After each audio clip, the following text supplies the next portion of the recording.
There was new padlock on the door and a sign, but the sign was in German. They couldn't read the words.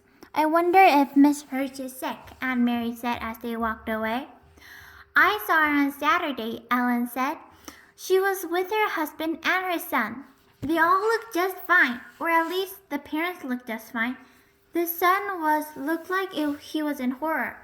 Aunt Mary made a face. The Hearst family lived in the neighborhood, so they had seen the boy Samuel often. He was a tall teenager with thick glasses, stooped shoulders, and unruly hair. He rode a bicycle to school, leaning forward and squinting wrinkles in his nose to nudge his glasses into place. His bicycle had wooden wheels, now that rubber tires weren't available, and it creaked and clattered on the street. I think the Hertzes went on vacation to the seashore, Kirsty announced. And I suppose they took a big basket of pink frosted cupcakes with them, said sarcastically to her sister. Yes, I suppose they did. Mary and Ellen exchanged looks that meant Christy is so dumb. No one in Copenhagen had taken a vacation at the seashore since the war began. There were no pink frosted cupcakes, and they hadn't been for months. Since Aunt Mary thought, looking back to the shop before they turned the corner, where was Mrs. Hertz? The Hertz family had gone somewhere. Where else would they close the shop? Mama was troubled when she heard the news. Are you sure? She asked a couple of times. We can find another button someplace, Aunt Mary assured her. Or we can take one from the bottom of the jacket and move it up. It won't show very much. But it didn't seem to be the jacket that worried Mama. Are you sure the sign was in German? Maybe you didn't look carefully. Mama, it has swastika on it. Her mom turned away with a distracted look. Aunt Mary, watch your sister for a few moments and begin to peel the potatoes for dinner. I'll be right back. Where are you going? Aunt Mary asked. Her mother started for the door. I want to talk to Miss Rosen. Puzzled, Aunt Mary watched her mother leave the apartment. She went to the kitchen and opened the door to the cupboard when the potatoes were kept. Every night now, it seemed, they had potatoes for dinner, a very little else. Aunt Mary was almost asleep when there was a light knock on the bedroom door. Candlelight appeared at the door open, and her mother stepped in. Are you asleep, Aunt Mary? No, why? Is something wrong? Nothing's wrong, but I'd like you to get up and go to the living room. Peter's here. Papa and I want to talk to you. Aunt Mary jumped out of bed, and Christy grunted in her sleep. Peter! She hadn't seen him in a long time. There was something frightening about him being here at night. Copenhagen had a curfew, and no citizens were allowed out at 8 o'clock. It was very dangerous, she knew, for Peter to visit this time. But she was delighted that he was here, even though his visits were always hurried, and they seemed secret somehow, in a way she couldn't quite put her finger on. Still, it was a treat to see Peter. It brought back memories of happier times, and her parents loved Peter too. They said he was like a son. Barefoot, she ran to the living room and into Peter's arms.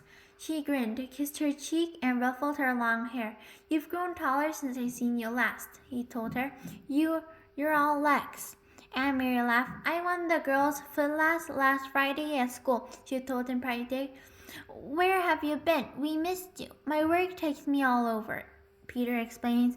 Look, I brought you something, one for Christy too. He reached into his pocket and handed out 2 seashells.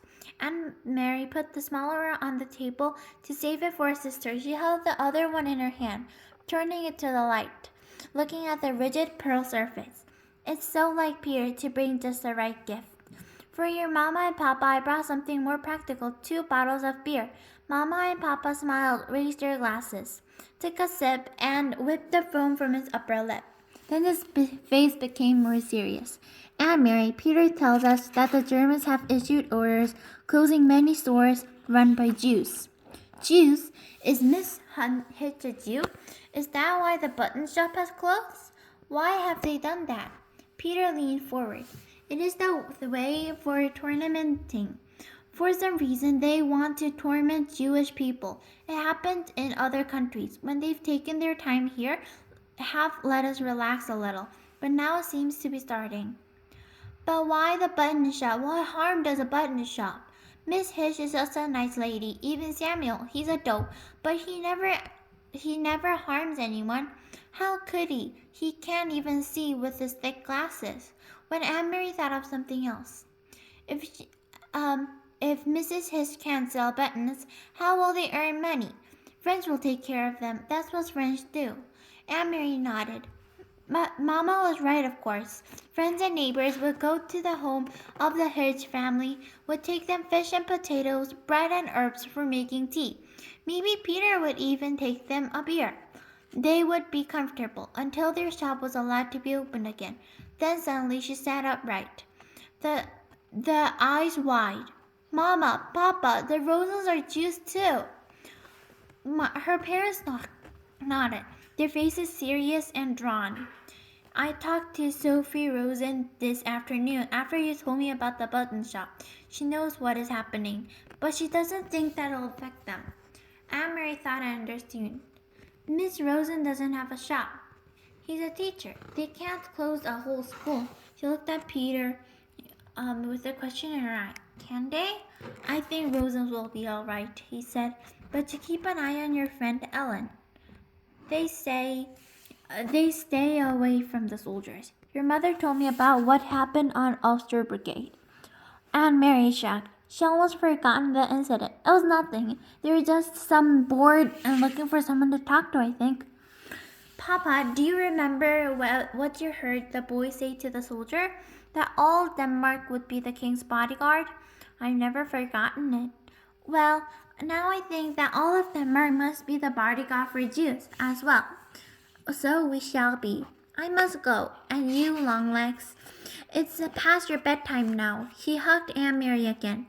Later, once more in her bed, beside the warm cocoon of her sister, Aunt Mary remembered how her father had said 3 years before that he would die to protect the king. That her mother would too, and Aunt Mary, 7 years old, had announced proudly that she would too. Now she was 10, with long legs, and no more silly dreams of pig frosted cupcakes. And now she of all Danes would be the bodyguard for Ellen, and Ellen's parents, and all of Denmark's Jews. Would she die to protect them, truly?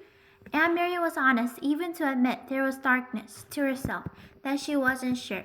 For a moment she felt frightened, but she pulled the blanket up higher around her neck and relaxed.